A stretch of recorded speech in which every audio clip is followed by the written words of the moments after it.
ஆமென். Right. இந்த நாளிலே கூட ரொம்ப சுருக்கமாய் உங்கள் மத்தியில் வந்துட்டு சில காரியங்களை பகிர்ந்து கொண்டு நான் ஜெபித்து முடிக்க வாஞ்சிக்கின்றேன்.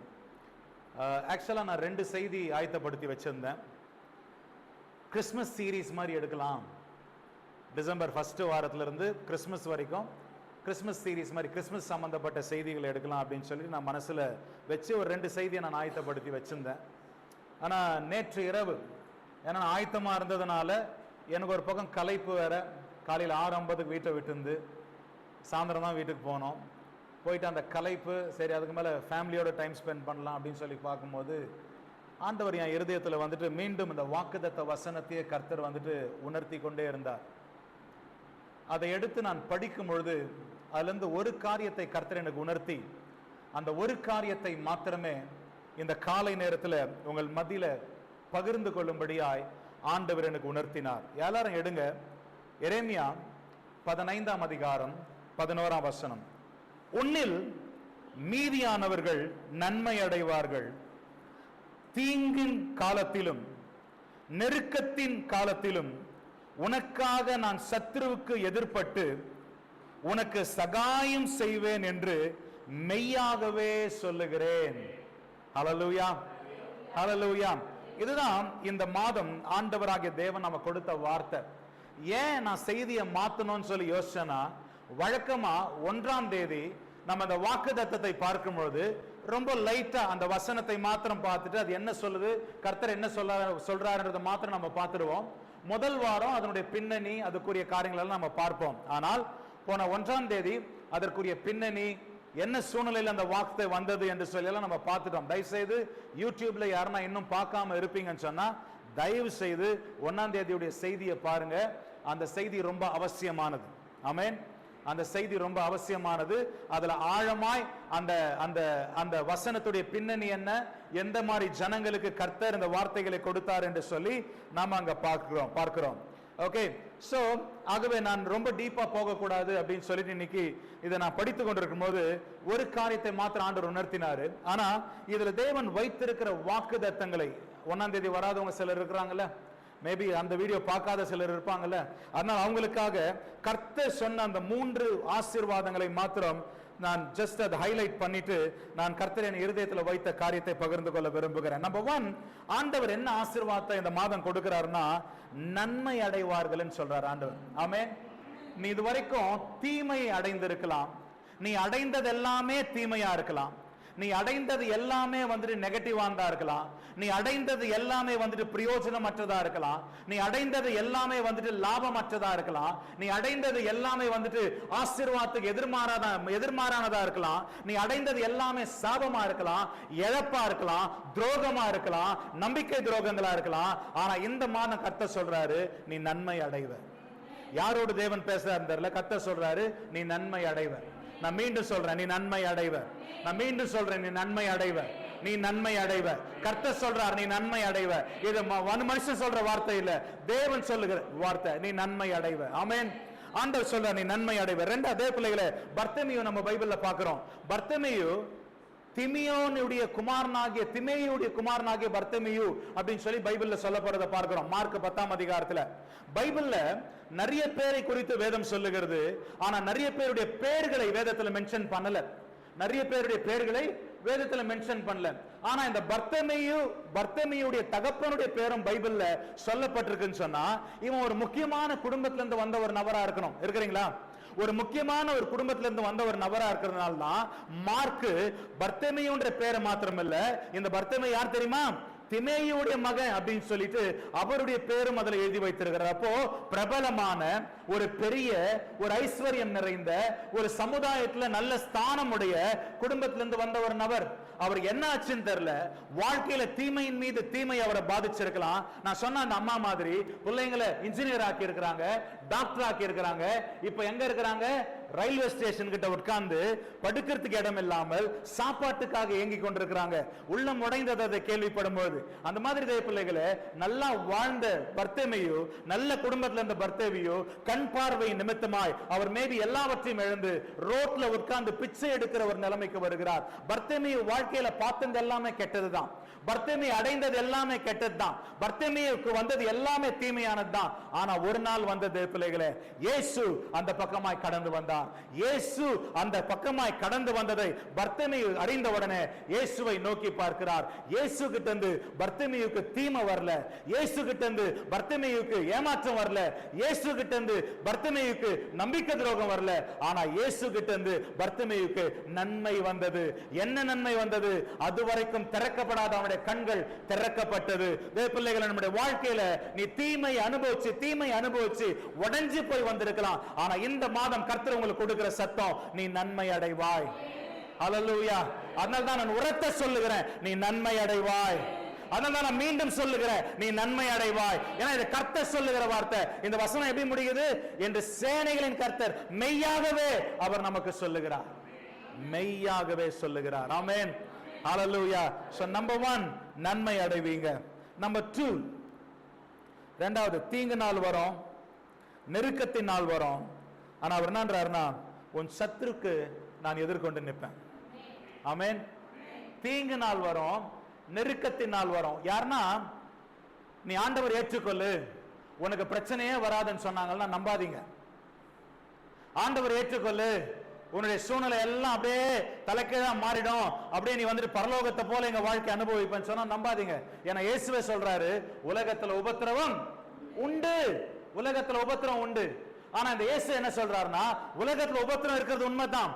உனக்கு நெருக்கம் வரும், உனக்கு அழுத்தங்கள் வரும், உனக்கு எல்லாம் வரும். ஆனா நான் உன் கூட இருக்கும் போதும் நான் உன் கூட இல்லாத போதும் அந்த நெருக்கத்தின் வீரியம் வித்தியாசப்படும். ஏன்னா நான் உன் கூட இருக்கும்போது இதுதான் நீன்னு சொன்னா நான் வந்து இப்படி நிப்பேன்.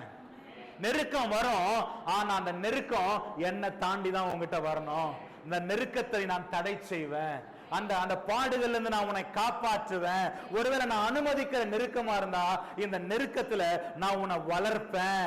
இந்த நெருக்கம் உன்னை பிழியும் போது உனக்குள்ள இருந்து விலை உயர்ந்த எண்ணெயை, உனக்குள்ள இருந்து விலை உயர்ந்த பொக்கிஷத்தை நான் கொண்டு வருவேன். ஆமென். எப்படி ஒலிவ அந்த காய், அந்த கனியை பிழியும் போது ஒலிவ என்ன வருகிறதோ அதே மாதிரி நம்முடைய வாழ்க்கையில இருந்து வருகிற, அதாவது நெருக்கத்தின் மத்தியில கூட தேவன் நம்முடைய வாழ்க்கையை நன்மையா மாற்ற வல்லவரா இருக்கிறார். ஆமென். ஹல்லேலூயா. எத்தனையோ பேருடைய வாழ்க்கை பிரயாணத்துல இன்னைக்கு இயேசு இல்ல, நம்முடைய வாழ்க்கை பிரயாணத்துல இயேசு இருக்கிறார். இந்த இயேசு படகுல இருக்கும்போது என்ன வித்தியாசம்னா, சீஷருங்களுக்கு புரியல. சீஷரும் கேட்கறாங்க, பேதுரு கேட்கிறார், ஆண்டவரே நாங்கள் மரிப்பது உம்முடைய சித்தமா? இயேசு சொல்றாரு, அற்ப விசுவாசியே, நான் இருக்கும்போது நீ எப்படா சாவ? நான் இருக்கிறேனடா உன் கூட, நான் இருக்கிறேனே உன் கூட, என் சமூகம் உன்னை விட்டு விலகாது என்று கர்த்தர் உங்களுக்கு சொல்லி இருக்கிறார். பகல்ல மேக ஸ்தம்பமாகும், இரவில் அக்கினி ஸ்தம்பமாகும் உன்னோடு கூட இருப்பேன் என்று கர்த்தர் சொல்லுகிறார். உன்னை காக்கிற தேவன் உறங்குவதும் இல்லை தூங்குகிறதும் இல்லை என்று வேதம் சொல்லுகிறது. இமைப்பொழுதும் அவர் நம்மை விட்டு விலகாத தேவனா இருக்கிறார். ஆமென். நான் உன்னோடு கூட இருப்பேன் என்று சொல்றார். இந்த கிறிஸ்துமஸ் நாட்களிலே இம்மானுவேலை கொண்டாடுகிறோம். யார் இந்த இம்மானுவேல்? இம்மானுவேல்னா என்ன? தேவன் நம்மோடு என்ற அர்த்தம். உன்னோடு அவர் இருக்கிறாரே, ஏன் பயப்படுற? உன்னோடு அவர் இருக்கிறாரு, ஏன் கவலைப்படுற? கர்த்தர் சொல்றாரு, தீங்கு நாட்களிலே, நெருக்கத்தின் நாட்களிலே நான், அதாவது யார் இந்த நான்? உன்னோடு கூட இருக்கிற நான் உன் சத்துருக்களுக்கு எதிர்கொண்டு நிற்பேன். ஆமென். நான் எதிர்கொண்டு நிற்பேன். எத்தனை பெரிய ஒரு வாக்குத்தத்தம் தெரியுமா இது? எவ்வளவு பெரிய ஒரு வார்த்தை தெரியுமா இது? போராட்டம் இல்லாம யாரும் இல்லை. ஆமென். நம்ம கண்ட்ரோல்ல இல்லாமலே நம்மளை தாக்குற காரியம் நிறைய. புகை பிடிக்கிறவனை காட்டிலும் ஸ்மோக்கர், பாசிவ் ஸ்மோக்கர்னு சொல்லுவாங்க.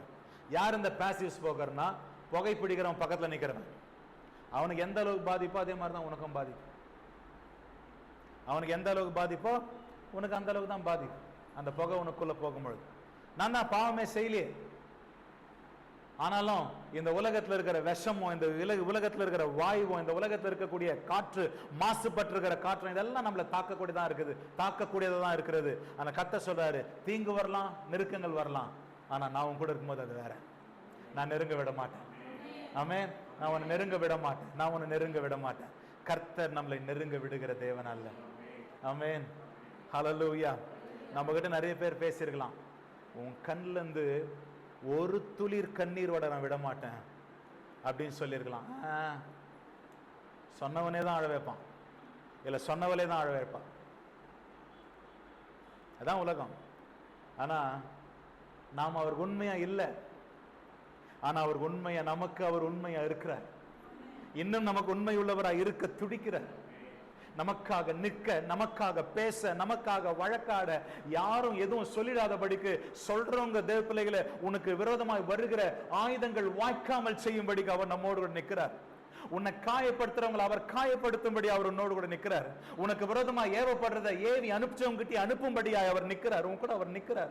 உன் கூட அவர் நிற்கிறார். அவர் சொல்றார், தீங்கு வரும், நெருக்கம் வரும், ஆனா நான் உன்னோடு கூட இருப்பேன். நான் உன்னோடு கூட இருப்பேன். எத்தனை பேர் நம்புறீங்க தேவ பிள்ளைகளை? நான் உன்னோடு கூட இருப்பேன். நான் உன்னோடு கூட இருப்பேன். கர்த்தர் சொல்றாரு, நான் உன்னோடு கூட இருந்து நான் அதற்கு எதிர்கொண்டு நிற்பேன். ஆமென். நான் எதிர்கொண்டு நிற்பேன். எனக்கு வாட்ஸ்அப்ல அம்மா ஷேர் பண்ணியிருந்தாங்கன்னு நினைக்கிறேன், ஃபேமிலி குரூப்ல எதுலயோ யாரோ போட்டிருந்தது வந்துட்டு ஒரு போஸ்ட் ஒன்று ஷேர் பண்ணியிருந்தாங்க. அது எனக்கு ரொம்ப பிடிச்சிச்சு. ஷேத்ராக், மேஷாக், ஆபேத்நேகோ பத்தி பைபிள் சொல்லுது இல்லையா? இவங்க 3 பேருக்கு என்ன ஆச்சு?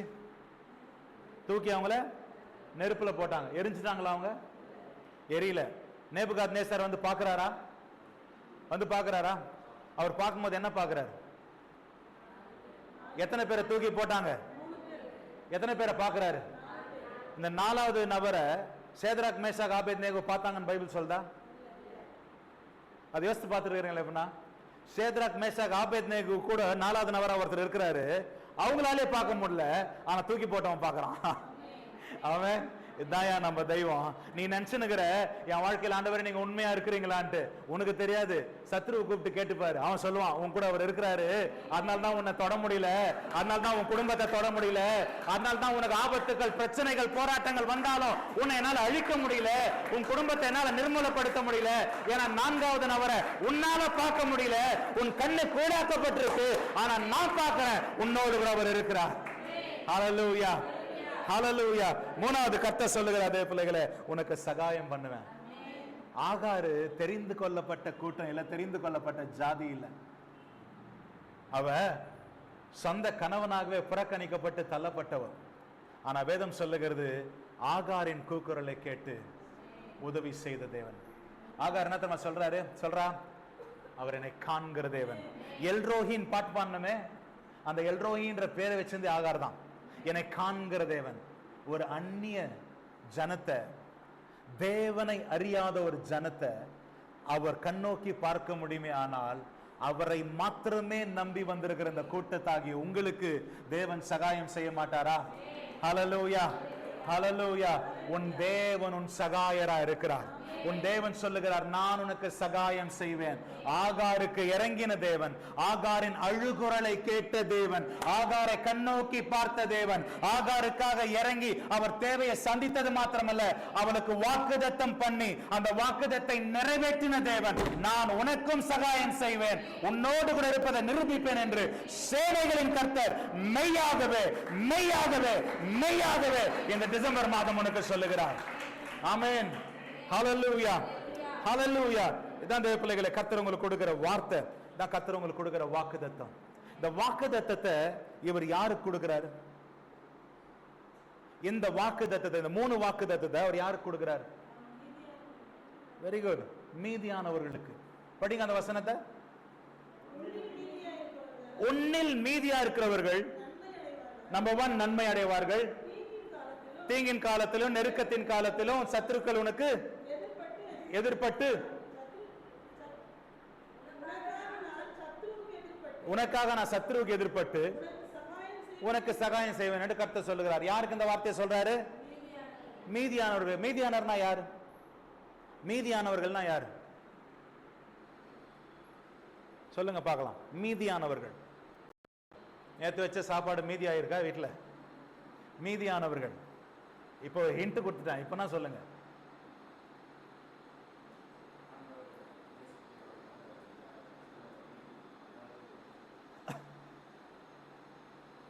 சொல்லுங்க, முயற்சி பண்ணுங்க.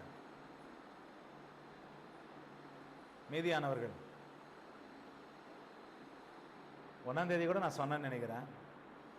அப்ப இந்த வாக்குத்தத்தத்தை 1ஆம் தேதி கேட்டு அப்படியே மூடி வச்சிட்டீங்களா? பத்திரமா மார்க் பண்ணிட்டு. மீதியானவர்கள்னா ஆரம்பத்துல இருந்து ஒவ்வொரு சந்ததியிலையும் தேவனுடைய வார்த்தைகளை கேட்காம தேவனுக்கு விரோதமா செயல்படுற கூட்டம் ஒரு பக்கம் இருந்து தான் இருக்கு. அதே போல தேவ ஜனங்களை நெருக்கத்துக்குள் ஆக்கக்கூடிய சத்துருக்கள் இருக்க தான் செய்யறாங்க. இந்த நெருக்கத்தின் மத்தியில சிலர் உலகத்துக்கு ஒத்த வேஷம் போட்டு உலகத்தோடு கூட ஒத்து போயிடுறாங்க. ஆனா உலகத்தோடு கூட ஒத்து போயிருந்தா நம்ம பிழைக்கலாம் அப்படின்ற ஜனக்கூட்டத்துல இல்லாம, நான் செத்தாலும் பரவாயில்ல, நான் கடவுளுக்காக உண்மையா நிப்பேன்றான் பாரு, அவன் தான் மீதியானவன். ஆண்டவர் இந்த வசனத்தை பேசும்பொழுது கர்த்தர் சொல்றாரு, இவங்களெல்லாம் நான் அழிச்சிட போறேன், இந்த ஜனத்தெல்லாம் நான் அழிச்சிட போறேன்னு தான் கர்த்தர் பேசுறாரு. எத்தனை பேருக்கு ஞாபகம் இருக்கு? 1ஆம் தேதி நம்ம பார்க்கும்பொழுது பார்த்தோம். யாருன்னா படிங்களேன், 1ஆம் வசனம் 15:1, எரேமியா 15:1. கர்த்தர் என்னை நோக்கி, மோசேயும் சாமுவேலும் என் முகத்துக்கு முன்பாக நின்றாலும் என் மனம் இந்த ஜனங்கள் பட்சமாய். எவ்வளவு பெரிய வார்த்தை தெரியுமா இது? கர்த்தர் என்ன தெரியுமா சொல்றாரு? இந்த ஜனங்களுடைய அக்கிரமம் இவ்வளவு பெருசா இருக்கு, மோசேவும் சாமுவேலும் என் முகத்துக்கு நேரா வந்து நின்னாலும் என் மனசை நான் மாத்திக்க மாட்டான். ஆண்டவர் என்ன சொல்றாருன்னா, மோசேவும் சாமுவேலும் ஜெபிச்சாங்கன்னா கூட. ஏன் ஆண்டவர் இதை சொல்றாரு? மோசே ஏற்கனவே ஜனங்களுக்காக ஜெபிச்சிருக்கிறார். கண்ணுக்குட்டியை செய்து கன்றுக்குட்டி அவன் ஆராதிக்கும் பொழுது ஆண்டவர் மோசே கிட்ட சொல்றாரு, மோசே நீ விடு, இந்த ஜனங்களை நானு அழிச்சிட போறேன். அப்ப மோசே சொல்றாரு, ஆண்டவரே இந்த ஜனங்களை அழிக்காதீங்க, இவங்களை நீங்க தண்டிப்பீங்கன்னா என் பேரை ஜீவ புத்தகத்துல இருந்து கிறுக்கி போடுங்க அப்படின்னு மோசே ஜெபம் பண்றாரு. அப்ப ஆண்டவர் என்ன பண்றாரு? ஜனங்கள் மேல இருந்த கோபாக்கினைய அவர் மாத்திட்டு இரக்கம் காமிக்கிறார். இது ஆண்டவர் மோசே ஜெபத்தின் மூலமா பண்ணியிருக்கிறாரு. பிலிஸ்தியர்கள் மத்தியில யூத ஜனம் மாட்டி இருக்கும் போது சாமுவேலுடைய ஜெபத்தின் மூலமா கூட பண்ணியிருக்கிறார். 1 சாமுவேல் 7ஆம் அதிகாரத்துல இதெல்லாம் நடந்திருக்கிறதுனால ஆண்டவர் என்ன சொல்றாருன்னா, மோசே ஜெபிச்சாரு, நான் மனம் இறங்கினேன், சாமுவேல் ஜெபிச்சாரு, நான் மனம் இறங்கினேன். இப்போ அதே மோசே அதே சாமுவேல் மீண்டும் வந்து என் முன்னால ஜெபிச்சாலும் நான் இந்த ஜனங்களுக்காக மனம் இறங்க மாட்டேன். எவ்வளவு பயங்கரமா இருக்குதுல்ல இந்த வார்த்தை. தயவுசெய்து 1ஆம் தேதியுடைய செய்தியை பாருங்க. சோ இதுதான் இந்த ஜனங்களுடைய நிலைமை. அந்த மாதிரி எல்லாம் காம்ப்ரமைஸ் ஆயிட்டு உலகத்தோட ஒத்து போயிட்டு இருக்கிறான். ஆனா ஆண்டவர் அதுலயும் சிலரை பார்க்கிறார், உண்மையா இருக்கிறான். அதுலயும் சிலரை பார்க்கிறார், உண்மையா இருக்கிறான். சேதராக் மேஷாக் ஆபேத்நேகோ மாதிரி ராஜா சொல்றாரு, அதை அப்புறமா பார்க்கலாம். தேவப்பிள்ளைகள் இந்த மாதிரி காம்ப்ரமைஸ் ஆகாம தானியேல் மாதிரி, தானியேலுக்கு சொல்றாங்க, நீ ஜெபமே பண்ணக்கூடாதுப்பா, எவனும் எந்த தெய்வத்தையும் வணங்க கூடாது, எந்த தெய்வத்தையும் வணங்கக்கூடாது. வேதம் சொல்லுகிறது, எவன் என்ன ரூல்ஸ் போட்டாலும் வேதம் சொல்லுகிறது காலை மதியம் மாலை 3 வேளையும் தானியேல் வழக்கத்தை போலவே அவர் ஜன்னலை திறந்து வச்சுட்டு, ஆமென், அவர் வீட்டில் இருக்கிற ஜன்னலை திறந்து வச்சுட்டு ரூல்ஸ் போட்டிருக்கிறாங்க, சட்டம் போட்டிருக்கிறாங்க. நான் ஜன்னலை மூடிட்டு சீக்கிரட்டா ஜெபம் பண்ணல, ஏய் என் தெய்வத்தை நான் ஆராதிக்கிறேன், என் தெய்வத்தை நான் விடுதலை ஆராதிப்பேன் சொல்லிட்டு ஜன்னலை திறந்து வச்சுட்டு 3 வேளையும் தேவன் ஆராதித்தார். இப்படி சிலர் இருக்கிறாங்கல்ல, அவங்க தான் மீதியானவர்கள். ஆமென். இருக்கிறீங்களா? இப்ப புரியுதா யார் மீதியானவங்கன்னு? ஆமென்.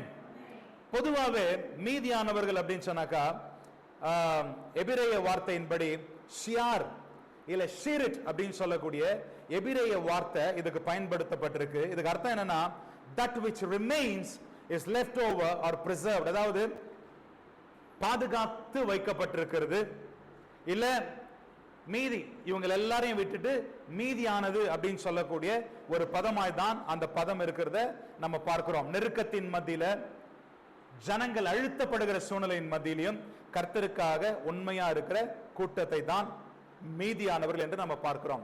இந்த மீதியானவர்கள் எப்படியாப்பட்டவர்களா இருக்கணும் அப்படின்னு சொல்லி நம்ம பைபிள்ல பார்க்கிறோம் சொன்னா, 1 ராஜாக்கள் 19ஆம் அதிகாரம் 18ஆம் வசனம். 1 ராஜாக்கள் 19ஆம் அதிகாரம் 18ஆம் வசனம்.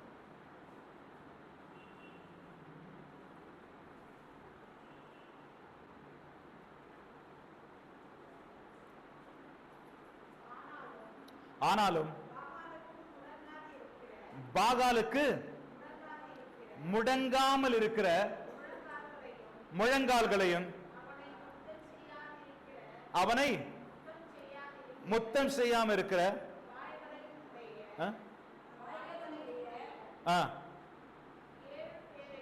7000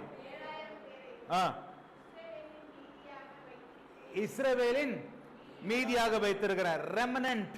மீதியானவர்கள் அப்படின்னா யாருன்னா, எல்லாரும் விழுந்தாலும் விழாதவன், எல்லாரோடும் ஒத்து போனாலும் ஒத்து போக மாட்டேன்னு சொல்லி நிக்கிறவன். இங்க ஆண்டவர் இங்க யாரை பத்தி பேசுறாருன்னா, எலியா கிட்ட ஆண்டவர் இந்த வார்த்தையை பேசுறாரு. எலியா கிட்ட ஏன் இந்த வார்த்தையை பேசுறாருன்னா, எலியா அந்த நாட்களிலே தேவ ஜனங்கள் வந்துட்டு உலகத்தானோட ஒத்து போயிடுறாங்க. நல்ல கவனிங்க, பாகால் தீர்க்கதரிசி, அதாவது பாகால் தெய்வத்தை வணங்குறவங்களா இந்த ஜனங்க வந்து நிறைய பேர் மாறிடுறாங்க. நிறைய பேர் கன்ஃபியூஷன் இருக்கு. இஸ்ரவேலின் தேவன் உண்மையான தேவனா, பாகாலின் தேவன் உண்மையான தேவனா அப்படின்ற கன்ஃபியூஷன் வருது. எலியா அப்பதான் சீன்ல வராரு. எலியா வந்துட்டு என்ன பண்றாரு, அவர் சொல்றாரு, அதாவது இன்னைக்கு ஒரு முடிவு எடுத்துடலாம். இன்னைக்கு பாகால் உண்மையான தெய்வமா, இஸ்ரவேலின் தேவன் உண்மையான தேவனா என்பதை தீர்மானிச்சிடலாம். பாகாலுடைய ஊழியக்காரர்கள், பாகாலுடைய தீர்க்கதரிசிகள் எத்தனை பேருக்கு இருக்கிறீங்க, எல்லாரையும் கூப்பிடுங்கன்றார். 450 பேர் வராங்க. 450 பேரும் தேவனுடைய தீர்க்கதரிசியா ஊழியக்காரனா எலியா ஒரே ஒரு நபரும் கர்மேல் பர்வதத்தின் மேல போறாங்க. இப்ப என்ன சேலஞ்சுனா, நீயும் பலி செலுத்து, நானும் பலி செலுத்துறேன்.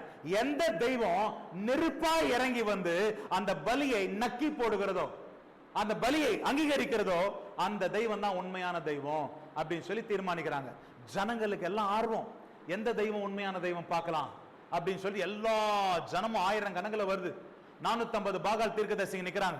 எலியா நிக்கிறார். எலியா சொல்றாரு, ஃபர்ஸ்ட் நீங்க கூப்பிடுங்கப்பா. பலிபீடத்தை கட்டுறாங்க, பலி செலுத்துறாங்க. பாகால் தீர்க்க தெய்வத்தை நோக்கி கூப்பிடுறாங்க. சத்தமே வரல, பதிலே வரல. எலியா சொல்றாரு, உன்ன சத்தமா கூப்பிடு, ஒருவேளை உன் தெய்வம் தூங்கிட்டு இருக்கும் போல இருக்கு, சத்தமா கூப்பிடு. சத்தமா கூப்பிடுறான். எலியா சொல்றாரு, இன்னும் சத்தமா கூப்பிடு, உன் தெய்வம் எங்கன்னா வெளியே போயிட்டு இருக்கும் போல, சத்தமா கூப்பிடு. அப்படியே நடக்குது. அடிச்சுக்கிறான், அடிச்சு அந்த சாட்டில அடிச்சு ரத்தம் வர மாதிரி அடிச்சுக்கிறான். ஒன்னும் நடக்கல.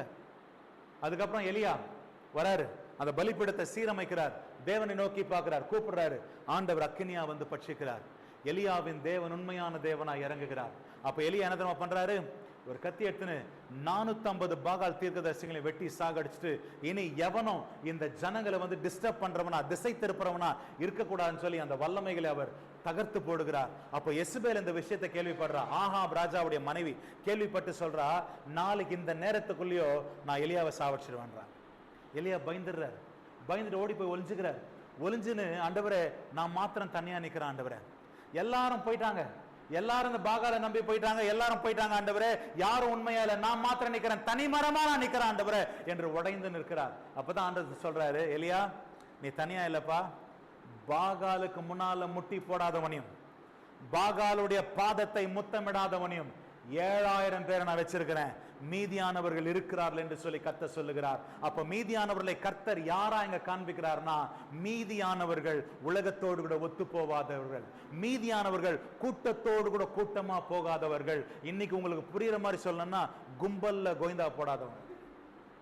எல்லாரும் சொல்றாங்கன்னா நம்ம, அதாவது எல்லாரும் இதை செய்யறாங்க, எல்லாரும் வாங்குறாங்க பாஸ்டர், நானும் வாங்குறேன், எல்லாரும் இதை செய்யறாங்க பாஸ்டர். நான் இதை மத ரீதியான ஒரு டைலாகா சொல்ல, பட் ஆனா அது ஒரு பழமொழி மாதிரி ஆயிடுச்சுல, அந்த மாதிரி நான் சொல்றேன். என்னன்னா, நம்ம வந்துட்டு என்ன சொல்ற, இவங்க எல்லாம் இதை செய்யறாங்க, அவங்களும் கிறிஸ்தவங்க தான், இதை செய்யறாங்க, நம்மளும் செய்யலாம், அவங்களும் இதை செய்யறாங்க, இவங்களும் இதை செய்யறாங்க. ஏய், எவன் என்ன செய்தான, நீ சத்தியத்தை பார்க்கவே மாட்டியா, கர்த்தருடைய வார்த்தையை பார்க்கவே மாட்டியா, நீ பிரசங்கத்தை கேட்கறியா இல்லையா, கர்த்தருடைய வார்த்தையை நீ கேட்கறியா இல்லையா, எவனோ உனக்கு சொல்ற காரியம் இல்ல, கர்த்தர் உனக்கு என்ன சொல்லுகிறார், ஆண்டவர் உங்ககிட்ட என்ன எதிர்பார்க்கிறார். எல்லாரும் போய் நிக்கிறாங்க பாஸ்டர், எல்லாரும் போய் கலந்துக்கிறாங்க பாஸ்டர், எல்லாரும் இது நான் நின்னாதான் எனக்கு வேலைக்கு. இது சாம் கமலேசன் பாத்தீங்களா, நான் போன வெள்ளிக்கிழமைக்கு முந்தின வெள்ளிக்கிழமை நான் சொன்னேன்ல, ஆர்மி ஆபீசர் சாம் கமலேசன், அவர் அந்த கோயில் உள்ள போல வெளியே நின்னாரு. அதிகாரி சொன்னா நீ போய் தான் ஆகணும். ஏ இல்லப்பா, என்னுடைய வேதம் சொல்லுகிறது, நான் கால் எடுத்து வைக்க கூடாது, நான் எதுக்கும் எதிரானவன் இல்ல, எந்த தெய்வத்துக்கு நான் எதிரானவன் இல்ல, எந்த வழிபாட்டுக்கு நான் எதிரானவன் இல்ல, ஆனா நான் கிறிஸ்தவனா இருப்பதனால கிறிஸ்தவ வேதத்தை கடைபிடிக்க வேண்டிய கடமை எனக்கு இருக்கு. மற்றவன் பண்றான், சொல்றாங்க மற்ற கிறிஸ்தவன் போறானே, மற்ற முஸ்லிம்க போறாங்களே, நீ ஏன் போல, மற்றவனை பத்தி எனக்கு கவலை இல்லை, நான் மீதியானவனா இருக்க விரும்புறேன். ஹல்லேலூயா. இருக்கிறீங்களா? நான் மீதியானவரா இருக்க விரும்புறேன். எல்லாரும் செய்யறான நான் செய்ய விரும்பல. அவன் வேலைக்காக செய்யறான், வயிற்று பழப்புக்காக செய்யறான், இதை நான் செய்யணும்ன்றனால செய்யறான். இதை செஞ்சாதான் எனக்கு வேலை, இல்ல எனக்கு பனிஷ்மெண்ட் வரும், எனக்கு டீப்ரமோஷன் ஆகும், என்னன்னு நினைச்சு பயந்து செய்யறான்னு தெரியாது. அவன் மனசாட்சிக்கு விரோதமா செய்யாம போறான். ஆனா நான் செய்ய மாட்டேன், நான் மீதியானவனாய் நிற்பேன். வேற எங்கேயும் நான் கால் எடுத்து வைக்க மாட்டேன். என் வேதம் என்ன சொல்லுகிறதோ அதுக்காக நான் நிற்பேன். ஹல்லேலூயா, ஹல்லேலூயா. ரெபேக்கா ஸ்டாண்டர்ட் சார்ட்டர்ட் பேங்க், இந்த மாதிரி ஸ்டாண்டர்ட் சார்ட்டர்ட் பேங்க்ல ஒரு கார்டு வாங்குறதே கஷ்டம், ரொம்ப காஸ்ட்லி. அந்த பேங்க்ல ரிலேஷன்ஷிப் மேனேஜரா வேலை செஞ்சிருந்த நபர் ஆனா ஞாயிற்றுக்கிழமை சர்ச்சுக்கு போக முடியாதுன்ற காரணத்தினால வேலையா தெய்வமா? என் வேதம் சொல்லுகிறது ஓய்வுனால பரிசுத்தம் ஆச்சரிக்க வேண்டும். தூக்கி போட்டு தேவனுக்கு முக்கியத்துவம் கொடுக்க தொடங்கினது இங்கே நம்ம சர்ச்சிலே சாட்சி இருக்கிறாங்க. நம்ம சர்ச்சில் சிலர் வேலைக்கு போகும்போதெல்லாம் கூட நான் கேட்பேன், சண்டே லீவா, சண்டே இருக்கா அப்படின்னு கேட்பேன். ஜோதிலட்சுமி சிஸ்டர் வேலை அவங்க மட்டில் வேலைக்கு போகும்போது ஃபர்ஸ்ட் கேட்ட கேள்வி அதுதான், சண்டே என்ன? இன்னைக்கு தேவனுக்கான வைராகியம் ஒரு கூட்டமா தேவ பிள்ளைகள் நம்ம இருந்துடாத, கூட்டத்தோட எல்லாரும் பண்றாங்கன்னா நம்ம செய்ய வேண்டிய நபர்லாம் இல்லை. நான் என்ன சொல்றேன்னா, வாரத்துல ஒரு நாள் நீ கர்த்தருக்கு கொடுத்தே ஆகணும். இருக்கிறீங்களா? வாரத்துல ஒரு நாள். நான் வந்துட்டு ஞாயிற்றுக்கிழமை தான் நான் சொல்ல, மேபி ஒரு நாள் ஞாயிற்றுக்கிழமை முடியலன்னா வெள்ளிக்கிழமை. ஆனா இந்த நாளை ஓய்வு நாளா ஆச்சரி. நான் ஓய்வு நாள்னு சொல்றது நீ சண்டே சர்ச்சுக்கு வரணுன்றது மாத்திரம் இல்ல, அதை ஓய்வு நாளா நீ ஆச்சரிக்க வேண்டும். அது வேற செய்தி. அதை நீ ஆச்சரிக்க வேண்டும். அதை எப்படி நீ தேவனுடைய சமூகத்துக்கு வந்துட்டு தேவ சமூகத்துல இருந்து நீ வீட்டுக்கு போயிட்டு வீட்டோட டைம் ஸ்பெண்ட் பண்றியோ, உன் உடம்புக்கு நீ ரெஸ்ட் கொடுக்குறியோ, அந்த மாதிரி ஒரு ஓய்வு நாளா நீ கண்டிப்பா ஆச்சரிக்க வேண்டும். இது வேதம் நம்ம கொடுக்கிற நியமனம். இது வேதம் நம்ம கொடுக்கிற ஒரு கண்டிஷன். அதை நம்ம செய்யறவங்களா இருக்கணும். அதே மாதிரி வேதம் வந்துட்டு நீ இங்க நிக்காது, இந்த மாதிரி காரியங்களை நீ ஈடுபடாது, இந்த மாதிரி காரியங்களை செய்யாதுன்னு சொல்லுதுன்னா அந்த நபரை நம்ம நிக்கணும். நம்ம மீதியானவர்களாய் நம்ம இருக்கணும். அவன் தான் மீதியானவன். இப்ப சொல்லுங்க, இங்க யாருன்னா மீதியானவர்கள் இருக்கிறீங்களா? ரெண்டாவது பிள்ளைகளை, the remnant lives by faith not by sight. இதை நீங்க படிக்காதீங்க, எழுதி வச்சுங்க. ஆதியாகமம் 6ஆம் அதிகாரம். ஆதியாகமம் 6ஆம் அதிகாரத்துல நோவா கிட்ட, நல்லா கவனிங்க, நோவா கிட்ட வந்துட்டு கர்த்தர் பேசுறாரு. என்ன பேசுறாரு? நோவா, இந்த ஜனங்கள் எல்லாம் நான் அழிச்சிட போறேன். கவனிங்க, இந்த ஜனங்கள் எல்லாம் நான் அழிச்சிட போறேன். நீ என்ன பண்ண போற? ஒரு பெரிய மழை வரப்போகுது, நீ வந்து ஒரு பெரிய பேழையை செய்கின்றாரு. அதுக்கு முன்னால நோவா பேழையை பார்த்தும் தான் கிடையாது, மழைன்றதை கேள்விப்பட்டும் தான் கிடையாது. அதுக்கு முன்னால உலகத்துல மழை இருந்ததே கிடையாது. ஆதியாகமத்துல அதுக்கும் வேதம் சொல்லுகிறது. எப்படி அந்த நாட்கள்ல இது செடி இதெல்லாம் வளர்ந்துச்சான்? பனி உண்டாகி. பைபிள் அப்படிதான் சொல்லுது, பனி உண்டாகி தான் அதெல்லாம் வளர்ந்துச்சு. ஆனா மழைன்றது ஃபர்ஸ்ட் ஆதியாகமம் 6ஆம் அதிகாரத்துல ஆண்டவர் சொல்லும் போது தான் மழையை பத்தி பேசுறாரு. அப்ப மழைன்றது வந்து நோவா கேள்விப்படாத ஒரு காரியம். யார்கிட்டனா ஆண்டவர் எதாவது பேசும்போது மழையா அப்படின்னா, சுனாமின்றது, சுனாமி வரத்துக்கு முன்னால நம்மளுக்கு சொல்லியிருந்தாங்களா? நம்மளுக்கு தெரிஞ்சிருக்குமா சுனாமினா என்னன்னு? இப்ப சுனாமின்னு தெரிஞ்சாலுமே அந்த ஏரியாவில் இருக்கிறவங்கலாம் காலி பண்ண ஊருக்கு போயிடறான். ஏன்னா சுனாமினா என்னன்னு தெரியும், அதனுடைய வீரியம் என்னன்னு தெரியும், எப்படியாப்பட்ட அழிவை கொண்டு வரன்னு தெரியும். அதே மாதிரி தான் சுனாமிக்கு முன்னாலே சுனாமி வரப்போகுதுப்பா அப்படின்னா வரட்டும், சுனாமி வருதோ மாமி வரட்டும் நான் போட்டோ போஷன் போறேன்னு நின்று இருப்பான். அப்படிதானே? ஆனா வந்த பிறகு ஓடுறான். அதான் டிஃபரன்ஸ். இப்போ மழை என்னன்னே தெரியாது நோவாக்கு, ஆனா மழை வருதுன்னு கர்த்தர் சொல்றாரு. ஆண்டவரே, நான் பார்க்கல, ஆனா நான் கீழ்ப்படிய விரும்புறேன். மீதியானவர்கள் யாருன்னா, என்ன கண்ணால நான் பார்க்க முடியலன்னா கூட ஆண்டவரே நான் விசுவாசத்துல நடக்கிறவனா இருக்கிறேன். ஆமென். நான் நடக்கிறது மாம்சத்துக்குரிய பார்வையில இல்ல, நான் நடக்கிறது விசுவாசத்துல. ஹல்லேலூயா, ஹல்லேலூயா. நோவா மழையும் பார்க்கல, பேழையும் பார்க்கல, ஆனால் கர்த்தர் சொன்ன ஒவ்வொரு வார்த்தையும் உள்வாங்கி அந்த வார்த்தையின்படி செயல்பட்டார். எப்படி மழை வரப்போகுது, மழைனா என்ன, அது வந்தா இந்த பேழை எப்படி காப்பாத்த போகுது, தண்ணிக்கு அவ்வளவு வல்லமை இருக்கா, ஒரு தண்ணி வந்துட்டு ஒரு பேழையை தாங்குமா, இதெல்லாம் புரியல, இதெல்லாம் அவருக்கு அண்டர்ஸ்டாண்ட் ஆகல, இதெல்லாம் எதுவும் தெரியல. ஆண்டவரே, நான் புரிஞ்சுக்க வேண்டிய அவசியம் இல்ல. இருக்கிறீங்களா? எனக்கு நிறைய பேருக்கு கர்த்தர் ஒன்னு சொல்றாருன்னா எனக்கு புரியல, எனக்கு தெரியல, இது லாஜிக்கலா இல்ல. அது எப்படிப்பா, இதை கொடுத்தா அது மாறிடுமா, அதை செஞ்சா இதாயிடுமா, இதை பண்ணா அது மாறிடுமா? ஹலோ, நீ இன்னும் மைண்டுக்கு இடம் கொடுத்திருந்தீன்னா நீ விசுவாசியே கிடையாது. ஆனா வேதம் சொல்றது மூலியமாவும் கர்த்தர் உன் இருதயத்துல பேசுறது மூலியமாவும் நீ செயல்படும் பொழுது கர்த்தர் உன் வாழ்க்கையின் சூழ்நிலைகளை மாற்றுவார். 2 வாரத்துக்கு முன்னால என்கிட்ட ஒரு சின்ன ஒரு அமௌண்ட் இருந்துச்சு. அந்த அமௌண்ட் தான் அந்த வாரத்துக்காக நான் வச்சிருந்தேன். வேற காசு என்கிட்ட இல்லை. நான் ரெபேக்கா கிட்ட சொன்னேன், 200 ரூபாயில தான் நம்ம இந்த வாரம் ஓட்டணும், நீ வந்துட்டு ப்ரிப்பேர் ஆயிடு, வெறும் வந்துட்டு நம்ம பிள்ளைங்களுக்கு பால் வாங்குறது என்ன பார்த்துக்கலாம், மற்றபடி வீட்டில் இருக்கிறத வச்சு நம்ம அட்ஜஸ்ட் பண்ணிக்கலாம் அப்படின்னு சொல்லி சொன்னேன். ஏன் அப்படின்ட்டு, இல்லை என்கிட்ட குறைவா இருக்கு, பட் கர்த்தர் வந்துட்டு இதை யாரோ ஒருத்தருக்கு கொடுக்க சொன்னார், நான் கொடுத்துட்டேன். எங்கேயோ விதைக்க சொன்னார், நான் விதைச்சிட்டேன். அதுக்கப்புறம் ஏதோ ஒரு அமௌண்ட் என்கிட்ட வந்துச்சு. அந்த அமௌண்ட் வந்த பிறகு நான் ஆண்டவர் வந்துட்டு என் உபவாசம் தொடங்கி 8வது நாள் ஆண்டவர் என்ன சபையில பலிபீடம் கட்டும்படியா கர்த்தர் சொன்னார். ஒன்னு எனக்காக, ரெண்டாவது என்னை நம்பி கர்த்தர் கொடுத்திருக்கிற ஆத்துமாக்களுக்காக. நான் இங்க வந்து பலிபீடம் கட்டுறேன். 2 500 ரூபாய் நோட்டு என்கிட்ட இருக்கு. இதெல்லாம் முடிஞ்சிச்சு. 2 500 ரூபாய் நோட்டு வந்துச்சு, ஏதோ வந்துச்சு ஒரு ஆஃபரிங். அந்த 2 500 ரூபாய் நோட்டு வச்சுன்னு இருக்கிறேன். ஜாம் பண்ணி முடிக்கிறேன். எனக்காக ஜாம் பண்ணி முடிச்சோன்னே அந்த விதையை கர்த்தர் விதைக்கு சொல்றாரு. ஒரு 500 ரூபாய் எடுத்தேன், அதில் போட்டேன். திருப்பியும் ஜெபம் பண்ணே இருக்கிறேன். ஜனங்களுக்காக ஜெபம் பண்றேன். உன் ஜனங்களுக்காகவும் விதைன்றாரு. ஆண்டவரே, இருக்கிறதே அதுதான். அந்த 500 ரூபாவை எல்லாத்துக்கும் கவர் பண்ணிடலாமா? ஆண்டவர் வந்துட்டு உன் ஜனங்களுக்காக விதைன்றாரு. என் கண்ணில் தண்ணி வருது. ஆண்டவர், நான் இதை விதைச்சிட்டேன்னா என்கிட்ட இல்லை, என்கிட்ட இல்லை. இந்த வாரம் ஃபுல்லா, திங்கக்கிழமை, இந்த வாரம் ஃபுல்லா எனக்கு என்கிட்ட எதுவுமே கிடையாது. ஆண்டவர் சொன்னார், உன் ஜனத்துக்காக, உன் ஜனத்தின் ஆசீர்வாதத்துக்காக. ஓகே ஆண்டவரே, என்னை நம்பி நீங்க இவங்களை கொடுத்துருக்கிறீங்க, நீங்க பார்த்துக்குவீங்க. எடுத்தேன். நான் விதைக்கும் போது என் கண்ணில் தண்ணி கலங்குது. It's okay. அண்ட் ஏன்னா ஏன் எனக்கு கலங்குதுன்னா, பிள்ளைங்க இருக்கிறாங்க. நான் பரவாயில்ல, பிள்ளைங்க இருக்கிறாங்க. ஆனால் யோசித்த, ஆண்டவரே, நான் என் பிள்ளைங்களை நேசிக்கிறத காட்டில் நீங்க நேசிக்கிறீங்கல்ல. ஆண்டுடைய சமூகத்தில் பாருங்க, கர்த்தருடைய வார்த்தையை கீழ்ப்படுகிறது. நம்ம நிறைய டைம்ல கையில என்ன இருக்குது வச்சிருந்தா லாஜிக் கால்குலேஷன், இது இருந்துச்சுன்னா ஐயோ இதை போட்டோம்னா இது எப்படியா அவர் உணர்த்துறாரு, இல்ல வேதம் சொல்லுதை நான் கொடுக்கணும்னு, இல்ல கர்த்தர் எனக்கு உணர்த்துறாரு இதை நான் செய்யணும்னு. முடிச்சாச்சு, செஞ்சாச்சு, வீட்டுக்கு போயிட்டான். அன்னைக்கு படுத்துட்டோம்.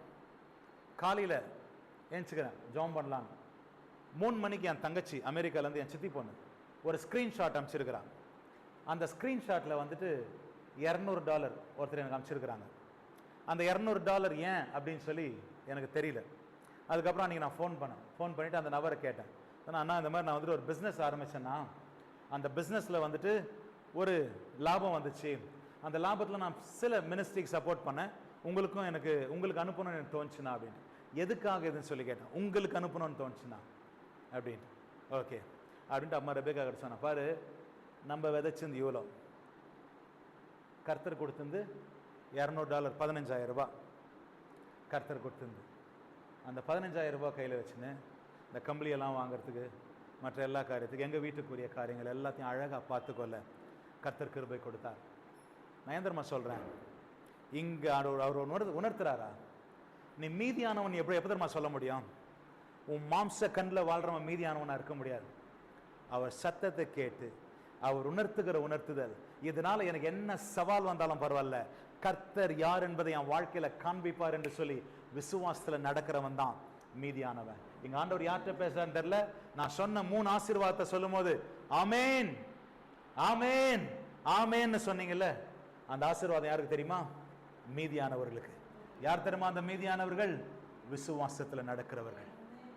மாம்சத்தின்படி அல்ல, பார்வையின்படி அல்ல, விசுவாசத்தின்படி நடக்கிறவர்கள். சொல்லட்டுமா தேவ பிள்ளைகளே, உன்னால முடியாதுன்னு நினைக்கிற காரியம் எல்லாம் தேவனால முடியும்.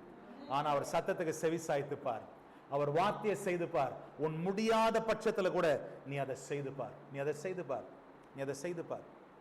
எனக்கு எபி வந்துட்டு வேலை செய்து கோயம்புத்தூர்ல இருந்து வேலை செய்யும் போதெல்லாம் சம்பளம் வந்து ஃபர்ஸ்ட் தசம்பாகத்தை அமைச்சிருவாப்புல. இப்ப சென்னைக்கு போயிட்டு வேலை செய்ய நான் கேட்டேன் என்ன தசம்பாகம் வர்றது இல்லை? நான் கேட்டேன், இல்லை பாஸ்டர், வீட்டில் கொடுத்தேன், போட்டுருவாங்க அப்படின்னு சொல்லி ஒரு பக்கம் சொன்னாப்புல. இன்னொரு பக்கம் நான் சொன்னேன், இல்லை, நீ வீட்டுக்கு போயிட்டு அது செலவுக்கு வர்றதுக்கு முன்னால், உன் வீட்டுடைய செலவுக்கு நீ எடுக்கிறதுக்கு முன்னால் கர்த்தருக்குரியதை கர்த்தருக்கு பிரிக்க கற்றுக்க. ஏன்னா அவங்க சாட்சி சொல்லியிருக்காங்க, எத்தனை பேர் ஞாபகம் தெரியல, அந்த சாட்சியில் கர்த்தர் சூழ்நிலைகளை மாற்றினார், எல்லாத்தையும் தலைக்கீழாக மாற்றினார். அப்போ நம்ம எங்கேயோ ஒரு இடத்துல நம்முடைய சூழ்நிலைகளுக்கு நம்ம இடம் கொடுத்து அந்த சூழ்நிலைகள் மேற்கொள்ள துவங்கும் பொழுது நம்ம மீண்டும் என்ன பண்றோம்? அதே பாதாளத்துக்கு வாசலை திறக்க ஆரம்பிச்சிடறோம். ஆனா இல்லப்பா, கர்த்தருடைய வார்த்தை இதை சொல்லுது, இல்ல கர்த்தரின் இருதயத்துக்குள்ள இதை உணர்த்த ஆரம்பிக்கிறான்னு சொல்லி அந்த உணர்த்துதலுக்கு சூழ்நிலையின் மத்தியில இன்னைக்கு நீ ஏதோ ஒன்று கட்ட வேண்டியதா இருக்கலாம். ஆனா ஐம் சாரி, நான் பணத்தை மாத்திரம் நான் அதை பத்தி பேசல. கர்த்தர் உன் இருதயத்துல ஏதாவது ஏவலாம், யாரனா போய் விசாரிக்க சொல்லலாம், யார்ட்டனா போய் பேச சொல்லலாம். நம்ம தேவைங்க, நம்மளுடைய குடும்பம் நம்ம இதுலயே ஆக்கியபைடா இருக்கிறதுனால தேவன் உணர்த்துற சத்தத்துக்கு செவி சாய்க்காத ஒரு நிலைமையில் நம்ம இருக்கிறோம். ஜெபிங்க, கர்த்தர் உங்க இருதயத்துல உணர்த்துவார். அவர் உணர்த்துற காரியத்தை செய்து பாருங்க, கர்த்தர் உன் வாழ்க்கையில குறுக்கிடுற விதம் வித்தியாசமா இருக்கும். ஆமென், ஹல்லேலூயா, ஹல்லேலூயா. நான் அந்த ஃபாஸ்டிங் ஸ்டார்ட் பண்ணும்போது கூட யாரும் என்கிட்ட சொன்னாங்க, பாஸ்டர் எங்களுக்காக ஜெபிச்சு மங்களம் சர்ச்சு தான் சொன்னாங்க நினைக்கிறேன். ஒருத்தருக்காக நான் ஜெபம் பண்ண போறதில்லை, நான் ஒருத்தருக்காக ஜெபம் பண்ண போறதில்லை. இது நான் தேவனை கிட்டி சேருவதற்காக. இருக்கிறீங்களா? நான் தேவனை கிட்டி சேரணும். ரெண்டாவது வந்துட்டு உபவாசம் எடுக்க முடியாத ஒரு சூழ்நிலை எனக்கு இருந்துச்சு. உபவாசம் எடுக்க முடியாத சூழ்நிலை மாறணும். ஏன் என்னால் உபவாசம் எடுக்க முடியல அப்படின்னு தான் 21 நாள் உபவாசம் போட்டேன். 21 நாள் சாப்பாடு என் வாயில வைக்கல. கர்த்தர் அந்த பலத்தை கொடுத்தார், கர்த்தர் அதை மேற்கொள்ள வைத்தார். அந்த உபவாசத்தை இதுக்கு மேல வந்து என் உபவாசம் டிசிப்ளின் அழகா இருக்கும். அதை உடைக்க, அதனால தான் என்னால் அது முடியலன்றதை உடைக்கணும். ஆமென். அதை நான் வந்துட்டு உங்களுக்கு நான் செய்யாம நான் வந்துட்டு அதை உங்களுக்கு சொல்ல முடியாது. இன்னைக்கு கர்த்தர் இதை செய்ய வச்சிருக்கிறார். ஆகவே உங்க வாழ்க்கையில எந்த ஒரு காரியமா இருந்தாலும், அந்த பாஸ்டர் நாங்க இதை செய்வோம், எங்களுக்கு இது மனசு இருக்கு, எங்களுக்கு இது மைண்ட்ல இருக்கு, ஆனா என்ன பண்றது சூழ்நிலை தோ உடைச்சு காமிச்சிருக்கிறேன், நீ உடைச்சு பாருங்க. உங்களுக்காக நான் அதாவது இது எனக்காக ஜெபம் பண்றேன், நான் தெய்வ சமூகத்துல உட்காரணும், நான் கிட்டி சேரணும் அப்படின்ற நிலைமையில நான் உட்கார்ந்தேன். ஆனா ஆண்டவர் என்னை கொண்டு வந்து இங்க முட்டி போட்டு உங்களுக்காக ஜெபம் பண்ண வச்சார். செய்ய வச்சாரா இல்லையா? கேட்டாங்க ஜெபம் பண்ணுங்க அப்படின்ட்டு. நான் சொன்னேன் ஜெபம் பண்ண முடியாது, இது எனக்காக சொன்னேன். ஆனா கர்த்தர் ஜெபம் பண்ண வச்சாரா? நான் அப்படி சொல்லியிருந்தாலும் நான் கண்டிப்பா ஜெபம் பண்ணிருப்பேன்.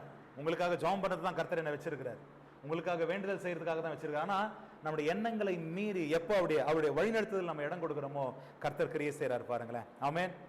லாஸ்டா they stand for God in a corrupt culture. தானியேல் 3ஆம் அதிகாரம். சேத்ராக் மேஷாக் ஆபேத்நேகோ. இன்னைக்கு நம்முடைய கலாச்சாரம் கெட்டு போயிருக்கு. இந்த கலாச்சாரத்துல வந்துட்டு இது சரி, அது ஏன் கிறிஸ்தவ சமுதாயத்திலே இது பரவாயில்ல, இது பண்ணலாம் பரவாயில்ல, அது பண்ணலாம் பரவாயில்லன்னு சொல்லிட்டு இன்னைக்கு நிறைய உலகத்தின் கலாச்சாரத்தை சபைக்குள்ள கொண்டு வந்துட்டாங்க. இருக்கிறீங்களா? இன்னைக்கு சபைக்குள்ள கொண்டு வந்துட்டாங்க. இன்னைக்கு எத்தனையோ கலாச்சார சார்பான பண்டிகைகளை சபை கொண்டாது தெரியுமா? கலாச்சாரம் தப்புன்னு நான் சொல்ல, ஆனா கலாச்சாரத்துக்கு பின்னால ஒரு நம்பிக்கை இருக்குன்னு சொன்னா அந்த நம்பிக்கைக்கு ஒன்று விட்டு கொடுக்காதன்ற நான். இருக்கிறீங்களா? ஹல்லேலூயா. இப்போ ஒரு பொங்கல், அதை வந்துட்டு நீ வந்துட்டு ஒரு அறுவடையின் பண்டிகைன்னு சொல்லி சொல்றாங்க. ஆனா இந்த அறுவடையின் பண்டிகையை கொண்டாடுவதற்கு சூரிய தெய்வத்தை வந்துட்டு வணங்குறாங்க. இந்த சூரிய தெய்வத்தை வணங்கக்கூடிய அந்த ஒரு நாளை தமிழ் கலாச்சாரம் தானே அப்படின்னு சொல்லி சொல்லும் பொழுது எங்கேயோ அந்த நம்பிக்கைக்கு ஒன்று விட்டு கொடுக்குறியா இல்லையா? ஆமா. அப்போ கலாச்சாரத்தை நான் செய்யறது தப்புன்னு சொல்ல, ஆனா அந்த கலாச்சாரத்துக்கு பின்னால் இருக்கிற நம்பிக்கையை பார். அந்த நம்பிக்கை சரியானதா இருக்கும்னா தாராளமா செய். ஆண்டவர் உன்னை இந்த இடத்துல வச்சிருக்கிறாரா, இந்த கலாச்சாரத்தின் பழக்க வழக்கத்துல வச்சிருக்கிறாரா, செய். ஆனா கலாச்சாரத்துல வந்துட்டு உன்னுடைய ஆவிக்குரிய வாழ்க்கையை காம்ப்ரமைஸ் பண்ணும்படி அதனால் வந்துச்சுன்னா எவனுக்காக எதுக்காக நிற்காது, விட்டு கொடுக்காது. நீ நில்லு. நீ நிக்கல்னா யார் நிற்பாங்க? நீ இப்ப நிக்கல்னா எப்ப நிப்ப? அந்தி கிறிஸ்து வருவான். அந்தி கிறிஸ்து வந்து நான் தான் சொல்றேன், அந்தி கிறிஸ்து வந்து இப்ப நம்ம பிள்ளைங்களுடைய கழுத்தை பிடிச்சிக்கின்னு நீ என்ன வனங்கள்லாம் நான் வெட்டுவேன்னா என்ன பண்ணுவோம்? என்ன பாஸ்டர் பண்றது? சூழ்நிலை நான்னா கூட பரவாயில்ல புள்ள கழுத்தை பிடிச்சிக்கனா அதனால நான் வந்துட்டு வணங்கிட்டேன் சொல்லுவோமா சொல்ல மாட்டோமா? சொல்லுவோம். இன்னைக்கு சின்ன சின்ன சூழ்நிலையிலே வைராகியம் நிக்க கத்துக்கோ, நாளைக்கு என்ன வந்தாலும் நீ நிற்ப. ஆமென். இன்னைக்கு சின்ன சின்ன போராட்டத்திலையும் வைராகியம் நிக்க கத்துக்கோ. சேத்ராக் மேஷாக் ஆபேத்நேகோ சொன்னாங்க, நீ உன்னை தூக்கி நெருப்புல போட்டு எரிச்சிருவேண்டா. அவன் சொல்றான், நீ எரிச்சாலும் பரவாயில்லடா, நான் என் தெய்வத்தை வித்து வேற எதை நான் வணங்க மாட்டேன். ஆமென். நான் வணங்கினா அது என் தெய்வத்துக்கு முன்னாலதான். ஆமென். ஹல்லேலூயா, ஹல்லேலூயா, ஹல்லேலூயா. நம்மளை வணங்குறது தூக்குற இடத்துலலாம் ரொம்ப உஷாரா இருக்கணும். நானும் ஒரு பாஸ்டர் ரீசெண்டாக நானும் ஒரு பிஷப் சாமும் பேசும்போது அவர் சொன்னார், ஜோ ஐயா ஐயா ஸ்தோத்திரம் ஐயான்றான் பாரு, அவனை மாத்திரம் நான் நம்பவே மாட்டேன். என்னை அப்படியே தூக்கி தமான்னு கீழே போட்டுருவாங்க. எனக்கு கூட என்ன சில பாஸ்டருங்க வந்துட்டு பேரை சொல்லி தான் கூடுவாங்க. சந்தோஷம் எனக்கு, என் பேரை சொல்லியே கூப்பிடு. பாஸ்டர்னு கூப்பிட வேண்டிய அவசியம் கூட இல்லை. பாஸ்டர்னு கூப்பிடுறீ அதோடு நிறுத்திக்க. இன்னும் அந்த உங்களை மாதிரி யாரும் இல்லை, உனக்கு ஈடா யாரும் இல்லை, நீ தான் சூப்பர்னாலுமே கேர்ஃபுல்லாக இருங்க, தயவுசெய்து கேர்ஃபுல்லாக இருங்க. ஏன்னா தேவ பிள்ளைகளை இன்னைக்கு வந்துட்டு இந்த உலகத்தின் கலாச்சாரம் வந்துட்டு இன்னைக்கு நிறைய விதத்தில் தேவ பிள்ளைகளை நிறைய விதத்தில் இன்னைக்கு நம்மளை வந்துட்டு சீர்கெடுத்து கொண்டிருக்கிறது. நிறைய விதத்தில் நம்மளை காம்ப்ரமைஸ் பண்ண வைக்குது. நிறைய விதத்தில் வந்து நம்மளை வந்துட்டு உலகத்தோடு கூட ஒத்து போக வைக்குது. அப்போ யார் இந்த மீதியானவங்க அப்படின்னு சொன்ன தேவ பிள்ளைகளை, உன் வேலை ஸ்தலத்திலையோ உன் குடும்பத்திலயோ உன்னுடைய எங்க நிலைமை என்ன வந்தாலும் சரி, என் ஃபேமிலியில இந்த ஃபங்க்ஷன் பாஸ்டர் எல்லாருமே வந்து புறஜாதிகளா இருக்காங்க, ஃபங்க்ஷன் தட்ஸ் ஓகே, முடிட்டோம், எல்லாம் முடிட்டோம், போயிட்டு வாழ்த்திட்டு வா, போயிட்டு பிளஸ்ட் பண்ணிட்டு வா. நீ அங்க நடக்கிற நேரத்துல தான் போய் நின்னுக்கணும்னு உன்னை யாருன்னா அடிக்கிறாங்களா? போ, நின்னுக்கோ, நின்னுக்கோ, வாங்கிக்கோ, வா, வாங்கிக்கோ, வா. இன்னைக்கு நிறைய நேரங்கள் பிள்ளைகளை வி காம்ப்ரமைஸ். இங்க பேதம் சொல்லுகிறது பிள்ளைகளை, உன் சொந்தக்காரன், சத்தியமா சொல்றேன், உன் சொந்தக்காரன் உனக்கு ஒரு சூழ்நிலை வரும்போதோ, உனக்கு ஒரு பிரச்சனை வரும்போதோ, அவன் வந்து உன் கூட நிக்க போறதில்லை. மிஞ்சி மிஞ்சி போனாதமா, ஐயோ பாவம், அவள்தான். இதுக்கு ஏன் பிரியப்படுத்தின்னு ஓடுற? நெல்லு. உன்னை இது வரைக்கும் வாழ வச்சவர் வாழ வைப்பார். நீ இன்னும் வைராகியமா நிக்க நிக்க அவர் உன் மேல இன்னும் வைராகியமா மாறுவார். நீ அவருக்காக இன்னும் வைராகியமா நிக்க அவர் வைராகியமா உன்னை உயர்த்துவார். எங்க? அதே கண்களுக்கு முன்னால, அதே கண்களுக்கு முன்னால உன்னை உயர்த்துவார். ஆகவே தேவ பிள்ளைகளை, யார் மீதியானவர்கள்? இப்படி இருக்கிறவங்க தான் மீதியானவர்கள். இப்ப என் கேள்வி என்னன்னா, நீங்க மீதியானவர்களா? நீங்க மீதியானவர்களா? நீங்க மீதியானவர்களா? தனியா நின்னாலும் தேவனுக்காக நிக்கிற கூட்டமா? கலாச்சாரத்தின் அழுத்தத்தின் நிமித்தமாய் எந்த ஒரு நபருக்கு முன்னாலேயோ எந்த ஒரு காரியத்துக்கு முன்னாலேயோ வணங்காதவர்களா? உங்கள் இருதயத்தில் தூய்மை உள்ளவர்களா? தேவனுடைய வார்த்தைக்கு அர்ப்பணிக்கப்பட்டவர்களா? பரிசுத்த ஆவியானவரோடு கூட இசைந்து இருக்கிறவர்களா? தேவ வார்த்தைக்கு கீழ்ப்படிந்து நீதியில நடக்கிறவர்களா? நித்தியத்தை மனதில் வைத்து வாழ்கிறவர்களா? அவர்கள் தான் நீதியானவர்கள். ஆமென், ஹல்லேலூயா. இந்த புதிய ஏற்பாட்டு காலத்துல யாரை மீதியானவர்கள் என்று தேவன் சொல்லுகிறார்? கடைசியா வாசித்து முடிச்சிடலாம். வெளிப்படுத்தின விசேஷம் 12:17. வெளிப்படுத்தின விசேஷம் 12:17 வாசித்து முடிச்சிருங்க. வெளிப்படுத்தின விசேஷம் 12:17. அப்பொழுது வலு சர்ப்பமானது ஸ்திரீ மேல் கோபம் கொண்டு, நல்ல கவனிங்க, தேவனுடைய கற்பனைகளை கை கொள்ளுகிறவர்களும் இயேசு கிறிஸ்துவை குறித்து சாட்சி உடையவர்களாகிய அவருடைய சந்ததியான மற்றவர்களோடு இல்ல மீதியானவர்களோடு கூட யுத்தம் பண்ண போயிற்று. ஆமென், இருக்கிறீங்களா? அப்ப அந்த பழைய நாட்கள்ல யார மீதியானவர், அதாவது கடைசி நாட்கள்ல யார மீதியானவர்கள் என்று ஆண்டவர் காண்பிக்கிறாரு? அவருடைய கற்பனைகளை கை கொள்ளுகிறவர்களும் சாட்சியா இருக்கிறவங்க. ஒன்னு வார்த்தையை செய்யறவங்க, ரெண்டாவது சாட்சியா இருக்கிறவங்க. இது கடைசி காலமா இல்லையா? கடைசி காலமா இல்லையா? அப்ப நீ மீதியானவர் எப்படி என்று சொல்லி எப்படி உனக்கு காண்பித்துக் கொள்ள முடியும்னா, அவருடைய வார்த்தையை செய்யணும். தெரியும் பாஸ்டர், ஆனா அவங்க சொல்லிட்டாங்க, அதனால என்ன பண்றதா? அவருடைய வார்த்தையை செய்யணும், அவருடைய வார்த்தையை மாத்திரம் தான் செய்யணும். ரெண்டாவது சாட்சியா இருக்கணும். யாருக்கு? உன்னை வேலை செய்யற இடத்துல எல்லாரும் புகழணுன்றதுனால காம்ப்ரமைஸ் ஆகி போறதுக்கு இல்லை, பரலோகம் உன்னை புகழ்றதுக்கு. என் தாசனாகிய, என் மகனாகிய, என் மகனாகிய இவங்களை பாத்தியான்னு சொல்லி கர்த்தர் அங்க சாட்சி கொடுக்கணும் உன்னை பத்தி. அப்படி சாட்சியா வாழ்றவங்களா நம்ம வாழணும்.